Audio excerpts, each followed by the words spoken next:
Today we are discuss about topic collision theory and concept of activation energy. Collision theory and concept of activation energy. आप दो word यहाँ पे देख रहे हैं, एक देख रहे हैं कॉलिजन और एक क्या देख रहे हैं, एक्टिवेशन। कॉलिजन क्या है पहले ये समझो। कोई भी केमिकल रिएक्शन लीजिए आप, कोई भी केमिकल रिएक्शन, तो केमिकल रिएक्शन में क्या होता है, रिएक्टेंट से क्या बनता है, प्रोडक्ट बनता है। Reactant converted into product, reactant convert होता है प्रोडक्ट। होता क्या है, तो जितना भी रिएक्टिंग स्पीशीज है, जितना भी रिएक्टेंट मॉलिक्यूल्स है, उस मॉलिक्यूल्स के बीच में कॉलिजन होता है, टकराता है, और टकराने से मिनिमम एनर्जी बनता है, जो एनर्जी रिएक्टेंट को कन्वर्ट कर देता है प्रोडक्ट में। रिएक्टेंट को किसमें कन्वर्ट करता है, प्रोडक्ट में कन्वर्ट करता है ना। तो ऐसे कॉलिजन को हम लोग बोलोगे इफेक्टिव कॉलिजन बोलेंगे। क्या बोलेंगे आप, इफेक्टिव कॉलिजन। और इस एनर्जी को बोलेंगे थ्रेशोल्ड एनर्जी, थ्रेशोल्ड एनर्जी बोलेंगे।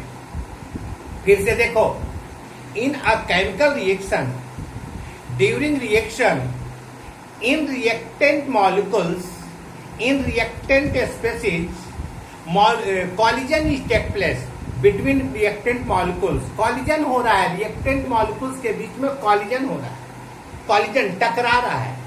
टकराने से एक एनर्जी बना, टकराने से एक एनर्जी बना, और वो एनर्जी रिएक्टेंट से कन्वर्ट कर देता है प्रोडक्ट में। This energy is called threshold energy. इस एनर्जी को हम लोग बोलते हो थ्रेशोल्ड एनर्जी। एक और एग्जांपल है, आप एक और रिएक्शन लो, केमिकल रिएक्शन, वहां पे भी कॉलिजन हो रहा है रिएक्टेंट मॉलिक्यूल्स के बीच में, लेकिन कॉलिजन होने के बाद इतना एनर्जी नहीं बन रहा है, थ्रेशोल्ड एनर्जी नहीं बन रहा है, जो रिएक्टेंट को किसमें कन्वर्ट करे, प्रोडक्ट में। तो ऐसे कॉलिजन को कहते हैं ineffective collision. Due to above discussion it is clear that there are two types of collision, that is effective collision and ineffective collision. Effective collision का मतलब क्या होता है, कॉलिजन हो रहा है, कॉलिजन हो रहा है, और कॉलिजन के होने से क्या होता है, थ्रेशोल्ड एनर्जी का फॉर्मेशन हो रहा है। कॉलिजन हुआ, थ्रेशोल्ड एनर्जी फॉर्म कर गया, मतलब उतना एनर्जी बना जिससे रिएक्टेंट कन्वर्ट हो गया प्रोडक्ट में। तो आप ऐसे कॉलिजन को इफेक्टिव कॉलिजन बोलेंगे। लेकिन वैसा कॉलिजन जिसमें थ्रेशोल्ड एनर्जी का फॉर्मेशन नहीं हो रहा है, मतलब मिनिमम एनर्जी नहीं बन रहा है, सो रिएक्टेंट प्रोडक्ट में नहीं कन्वर्ट होगा, ऐसे कॉलिजन को कहते हैं इनइफेक्टिव कॉलिजन। सपोज करो आप कि आप नीट का एग्जाम आपको देना है, नीट का, नीट में मिनिमम मार्क्स चाहिए आपको 600, सपोज करो 600 चाहिए मिनिमम। स्टूडेंट ने पढ़ाई किया, कॉलिजन किया, और पढ़ाई करने के बाद उसका मार्क्स एग्जाम देने के बाद 600 आ गया, मतलब उसका एडमिशन हो गया, ठीक है। तो वो 600 थ्रेशोल्ड एनर्जी है। लेकिन एक और स्टूडेंट है, वो भी पढ़ाई किया, लेकिन उसका मार्क्स आया 590, उसका एडमिशन होगा या नहीं, बताइए आप लोग।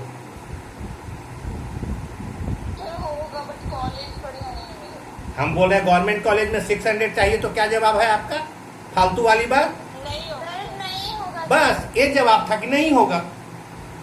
एक्सक्यूज वाला बात क्यों, मिनिमम मैंने कहा 600, 590 रह गया, आपका एडमिशन नहीं होगा।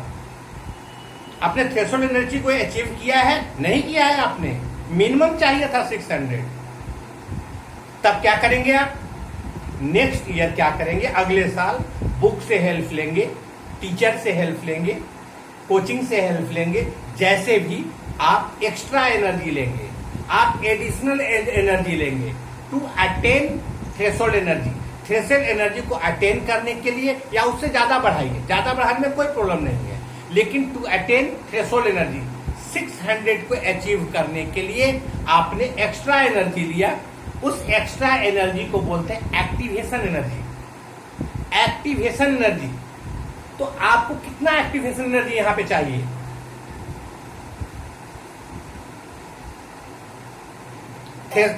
थ्रेशोल्ड एनर्जी था 600, आपने रिक्वायर्ड किया था 590। एक्स्ट्रा एनर्जी कितना चाहिए आपको थ्रेशोल्ड एनर्जी को अटेन करने के लिए? 10। तो 10 यहां पे हुआ एक्टिवेशन एनर्जी।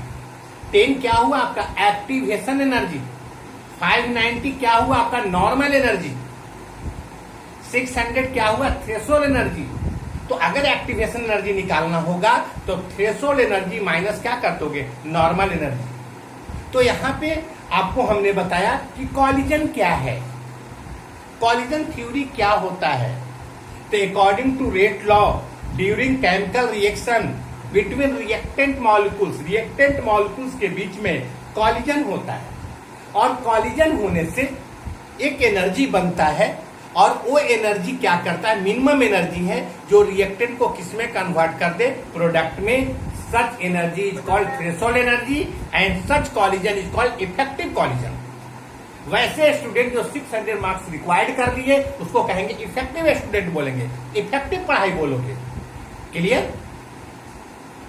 लेकिन सेकेंड बात यहां पे है, इनइफेक्टिव कॉलिजन में in a chemical reaction collision is take place. Collision हो रहा है, कॉलिजन हुआ है, बट क्या रिक्वायर्ड नहीं हो रहा है?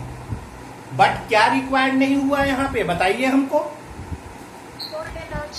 हाँ, थ्रेशोल्ड एनर्जी रिक्वायर्ड नहीं हुआ। थ्रेशोल्ड एनर्जी रिक्वायर्ड नहीं हुआ तो आप इसको कहेंगे क्या? Ineffective collision. In this type of chemical reaction additional energy is required to attain threshold energy. Such additional energy is called activation energy. तो थ्रेशोल्ड एनर्जी बोलते हैं minimum energy to required to convert reactant to product, but additional energy required to attain threshold energy is called activation energy. तो there are two types of collision, effective collision and ineffective collision. There are two types of energy here, threshold energy and activation energy. ये सारा term एकदम clear होना चाहिए, है ना। तो एक टॉपिक अभी देने जा रहे हैं, टॉपिक का नाम है collision theory and concept of activation energy. Collision theory and concept of activation energy. Heading दो,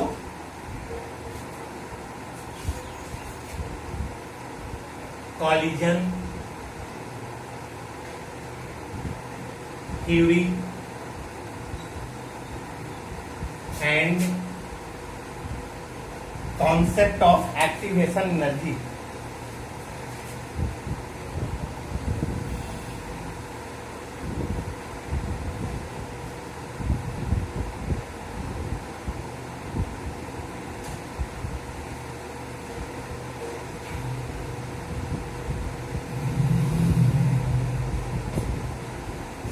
collision theory and concept of activation energy. कैसे लिखेंगे इसको आप देखो। According to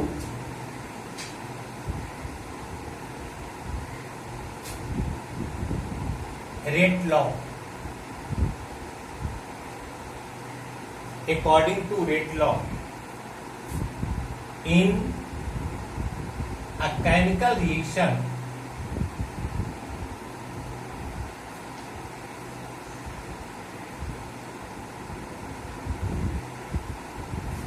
between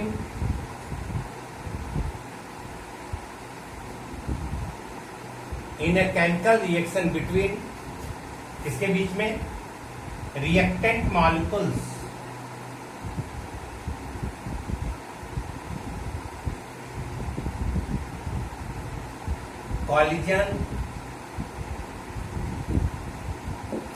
collision is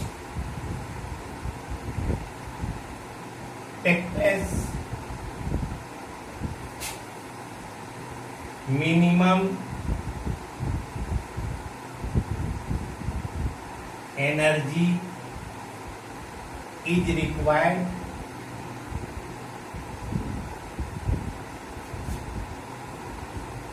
to convert reactant into product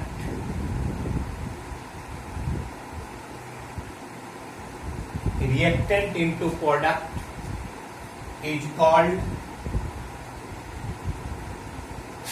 threshold energy.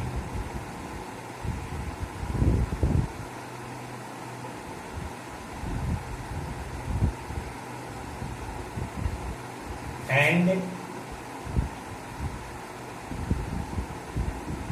such collision is called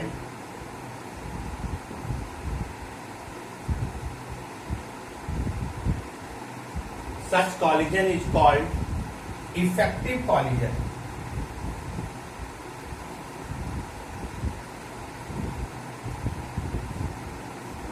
है ना? मैंने कहा अकॉर्डिंग टू रेट लॉ, है ना? इस लॉ के according, rate law of reaction, according to rate law of reaction in a chemical reaction between reactant molecules, collision takes place. Minimum energy is required to convert reactant into product is called threshold energy, and such collision is called effective collision. ध्यान से देखो, कौन collision है? Effective collision.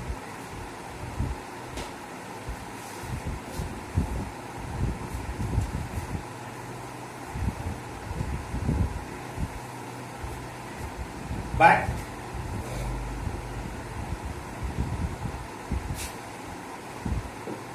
in some chemical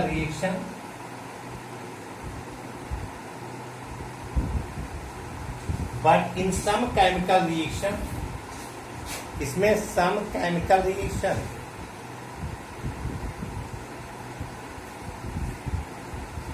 है ना, but in some chemical reaction between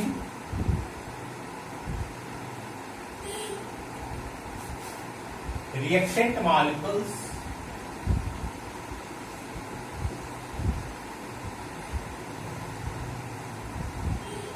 collision will take place.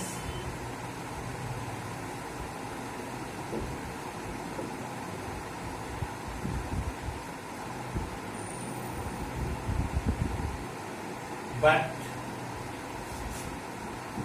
threshold energy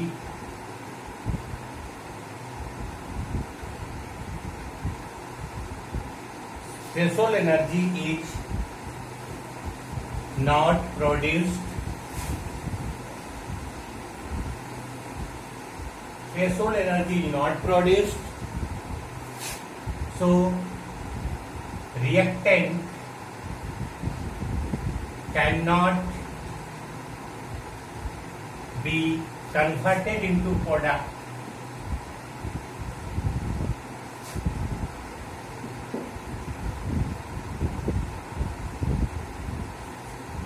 Such collision is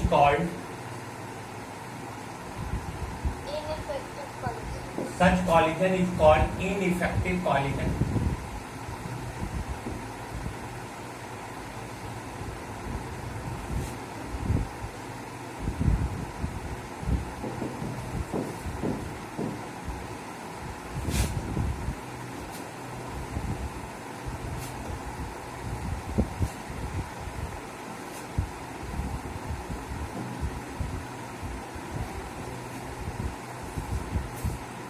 ineffective collision बोलो।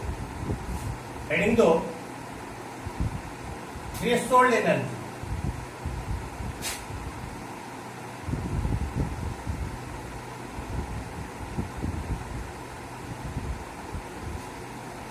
The minimum energy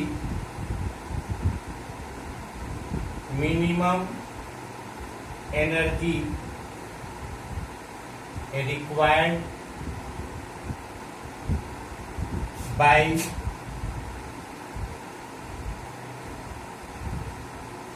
reacting species to convert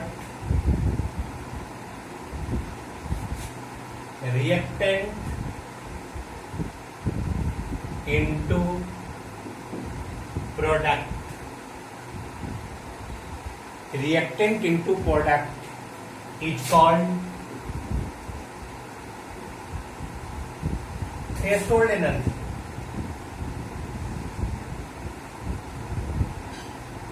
thesis के बाद क्या लिखा हुआ है? The minimum energy required by reacting species to convert reactant into product is called threshold energy. It is denoted by ET. किससे denote करोगे आप? ET से डिनोट करोगे.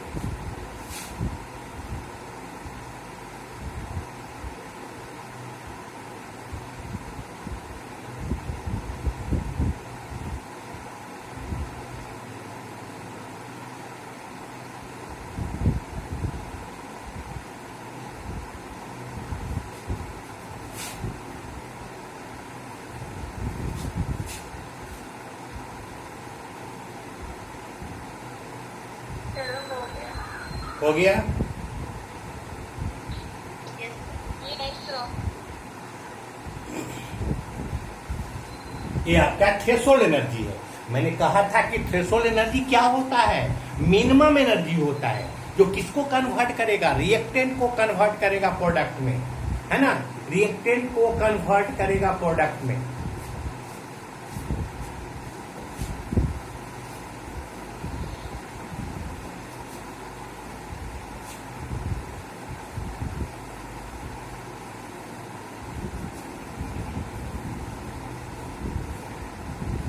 एक देखो आप activation energy.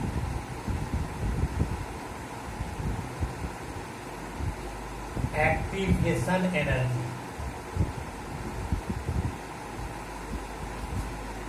The additional energy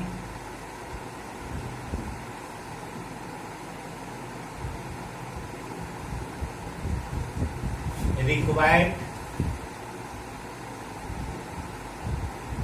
by reacting species to attain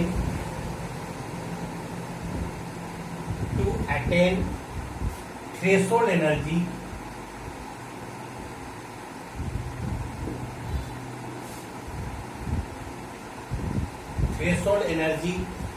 is called activation energy.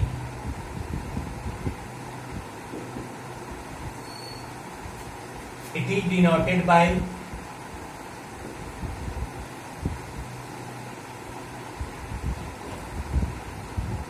EA.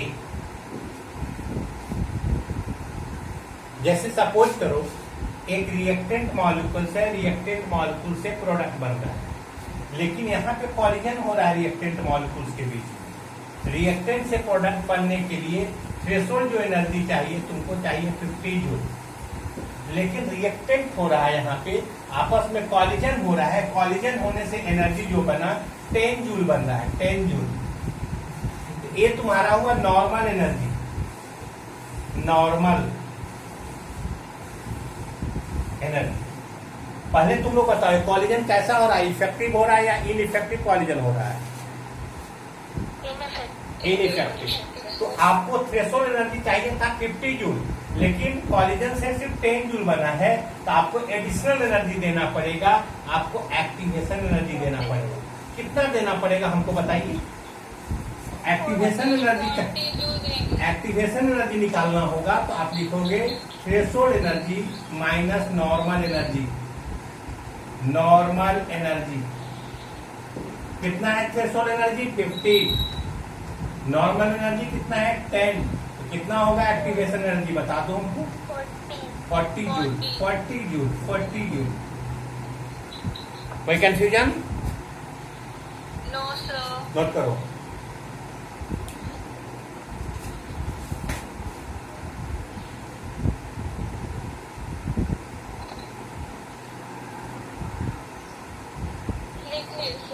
Good, very good. आगे एक बहुत इंपॉर्टेंट टॉपिक बताने जा रहे हैं, ध्यान देना एकदम। एनर्जी डायग्राम बताने के लिए जा रहे हैं, बहुत इंपॉर्टेंट है।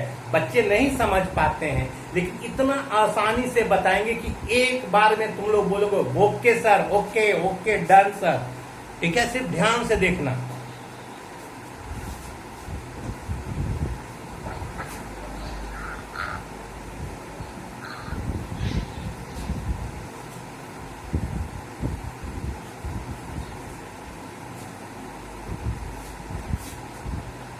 देखो आप,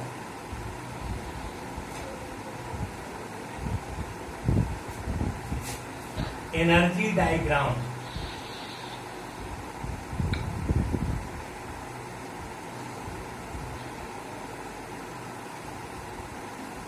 एनर्जी डायग्राम। आप दो एक्सिस लो पहले, ग्राफिकल रिप्रेजेंटेशन, एनर्जी डायग्राम का ग्राफिकल रिप्रेजेंटेशन। ये तुम्हारा एक्स एक्सिस है और ये तुम्हारा वाई एक्सिस। ये आप ले रहे हैं एनर्जी, एनर्जी, और ये आपका reaction progress, reaction progress, reaction progress. जो ग्राफ ले रहे हैं हम लोग किसके बीच में ले रहे हैं? एनर्जी वर्सेस रिएक्शन प्रोग्रेस के बीच का ग्राफ है। आपने रिएक्टेंट लिया है, रिएक्टेंट, एक पॉइंट जो है रिएक्टेंट के लिए, रिएक्टेंट। तो रिएक्टेंट का अपना जो नॉर्मल एनर्जी था, ये नॉर्मल एनर्जी रिएक्टेंट का।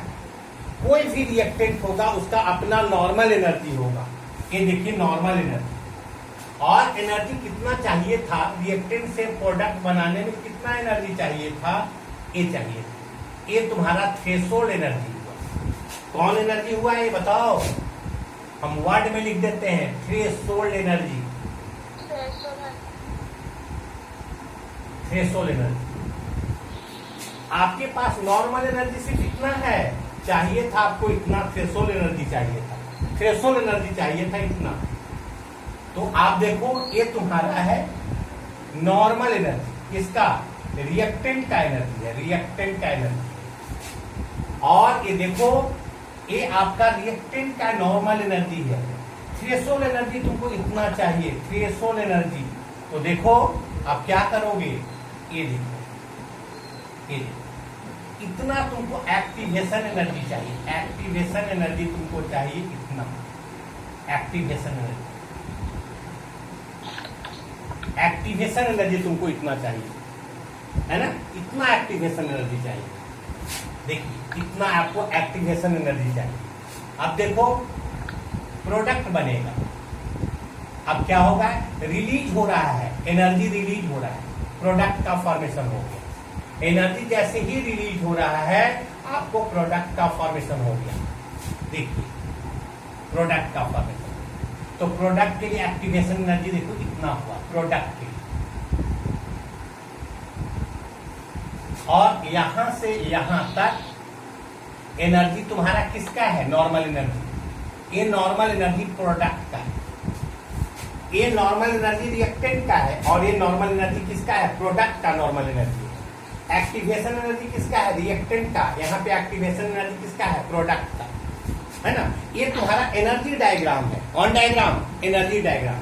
सपोज करूंगा थ्रेशोल्ड एनर्जी 50 जूल है, थ्रेशोल्ड एनर्जी जो आपका है 50 जूल है, 50 जूल थ्रेशोल्ड एनर्जी है, ठीक है? नॉर्मल एनर्जी था आपका 10 जूल रिएक्टेंट का। तो एक्टिवेशन एनर्जी कितना होगा हमको बता दो?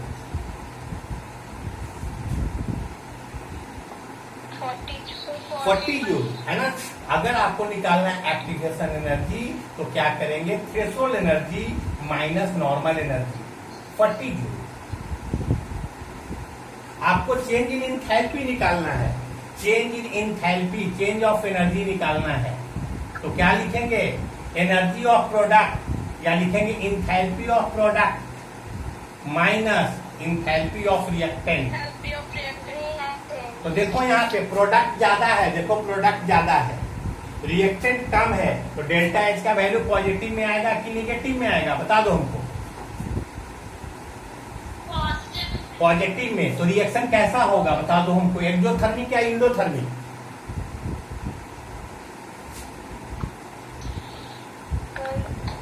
डेल्टा एच पॉजिटिव है, रिएक्शन आपका इंडोथर्मिक है, इंडोथर्मिक। एंडोथर्मिक।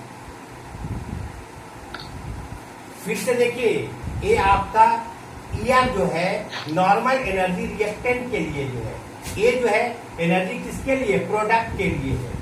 ये जो है तुम्हारा एक्टिवेशन एनर्जी रिएक्टेंट का है, और ये एक्टिवेशन एनर्जी किसका है, प्रोडक्ट का एक्टिवेशन एनर्जी है, किसका है, प्रोडक्ट का।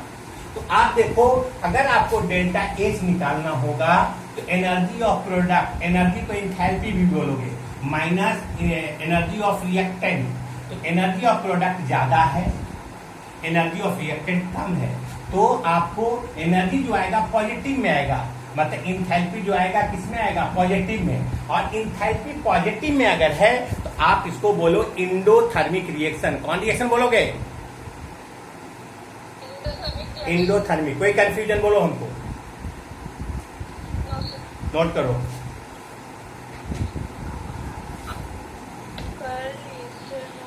ओके, अब हम लोग न्यूमेरिकल दो तीन न्यूमेरिकल्स बनाएंगे। अब वहाँ पे आप ई लिखे ना ऊपर में प्रोडक्ट साइड में, यहाँ activation energy of product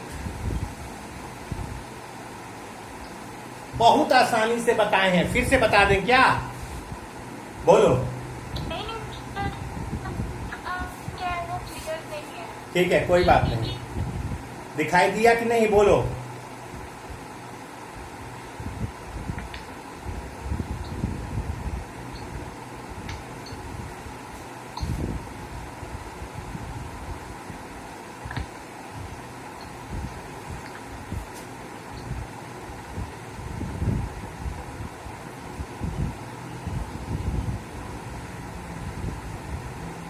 done.